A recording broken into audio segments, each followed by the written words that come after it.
বন্ধু ফোন দিয়ে কইলো ঘুরে আইগা। এ এ এ আমারও বাসা থুইতে থাকতে বোরিং লাগতেছে, এর লেগে বাইরে হয়ে গেলাম ঘুরতাম, কিন্তু কই করতাম যাবো কেউই জানি না। তখনই আমার মাথার ভিতরে বুদ্ধি লাড়া দিল যে ব্রাহ্মণবাড়িয়ার ভিতরে রসুলপুর একটা পার্ক আছে ভাইরাল, সেখানে যাওয়া যায়। তাই আমরা 2.5 কিলোমিটারের একটা লম্বা সফর শুরু করলাম। আরেক সেনজি হলাম আমার সোজা রাস্তা পছন্দ না দেখে কোন চার রাস্তা সেনজি নামাই দিছে। আবার আমরা ডাকতেছে যাই এমনি আমরা কোনো আপসাই। তারপর তিনজনের 6টা ব্যাটারি দিয়ে সুন্দর সুন্দর ভিউ গুলো দেখতে দেখতে চলে আসলাম আমাদের লম্বা গন্তব্যে। আয়া দেখি উমা পার্ক দি বন্ধ। তারপর ব্যাটারিটা একটু ডানে ঘুরাই তুইছে, দি তুমি আসো ফুচকা বাড়ি লিখে রাখছে।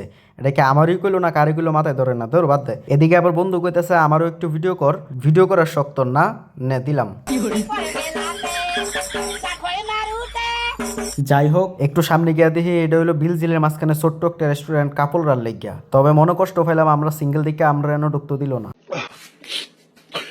এর আর একটু সামনে একটা পার্ক আছে সূর্যমুখী ফুলের বাগানের লেগে বিখ্যাত। মা গো মা কি এর কেল্লা জানি থুয়ে রাখছে, তারা দেখি ডরাই গেছি গা। পরে জানতে পারলাম এটা নাকি পার্কের গেট। এরপর একটু কলজাটা ঠান্ডা হয়েছে, গেটের সাইডে দিয়ে আবার লিখে রাখছে ভিতরে সূর্যমুখী ফুলের বাগান। এটা তো আমরা জানি, তারা মনে করছে আমরা নতুন। এরপর আমরা গেটের ভিতরে প্রবেশ করিলাম। গাইজ পার্কের ভিতরে ঢুকছি, তাই মাঝে মাঝে একটু শুদ্ধ কইতে হইব, আর নাইলে মানুষে মনে করবো আমরা বুঝি খ্যাত। পার্কের ভিতরে প্রবেশ করতে দেখি বিশাল বড় একটা সাপ। আমি কইতাছি মনে হয় এটা কালিফানুস হইব, আমার বন্ধু কইতাছে না এটা বলে হেরেক্স। এরপর আমি সাপের লেঞ্জা দেওয়ার লেগে দৌড়তে দৌড়তে দৌড়তে দৌড়তে সামনে যাইতাছি, এমন টাইমে দেখি আমার দৌড়ের ঠেলা কার লুঙ্গি হইলে গেছে গা। কেউ ভাতিজা এত তারা কের? এরপর আবার সামনে যেতাম লইছে ভিত্তিকের উপর ভিত্তিক সাপের ফেটের দরজা খোলা, কোনো কিছু না ভাববা গেলাম ঢুকিয়া। ফেটের ভিতরে ঢুকিয়া সেরে আমি তো অবাক, কলজা গেলে এত জোরে কিচ্ছু নাই। পরে ভাবলাম ব্রেনটা তো থাকবো, সামনের দিকে চাই দিও মা ব্রেনও নাই, এটা দিতে হ্যাসই আমার বন্ধুরা।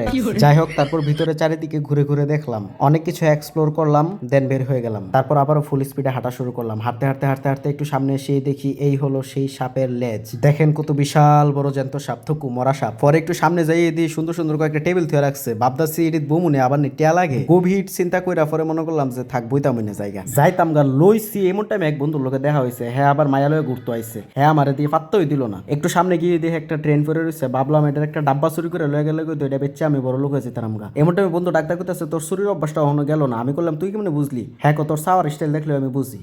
এই বোতল কিন্তু কোম্পানি রিপ্লেস নেই, এটা যদি চুরি করুন যা, এটা যদি চুরি করুন যা, যদি চুরি করতে দিই ভালোটা ইনকাম করতাম। ঠিক কেন এটা বোতল চুরি করতে আইছো? যাই হোক গাইজ, একটু মজা করলাম, আপনারা কিন্তু আবার আমার হেসা হেসা শুরু পাইবেন না। ক্যামেরাম্যানটার একটু ভিডিও করতাম, সেদিকে মায়ার মতো কি ডংডাই না শুরু করছে। একটু পরে আবার হ্যাঁ বয়ে গেছে গেম খেলতে বললা, আর এদিকে সূর্যমুখী ফুলটি আমার দিকে ছায়া রইছে। এর লেগে গেম খেলা ফেলায় দুজন উইটটা দিছি দৌড়, কারণ সূর্যমুখী ফুলটি আমরা ডাকতাছে। দৌড়তে দৌড়তে সূর্যমুখী বাগানের সামনে দাঁড়াইলাম। আয়া তো দেখি সর্বনাশ, ভিতরে তো অনেক মানুষ, তারা ট্রেন্ড ফলো করতেছে, ট্রেন্ডিং ভিডিও বানাইতেছে। আমার আবার বেশি ট্রেন্ড ভালো লাগে না, এই জন্য গাইজ আমি এখানে নামলাম না, এখান থেকে চলে আসলাম। তো চলেন একটু সামনে যাওয়া যাক।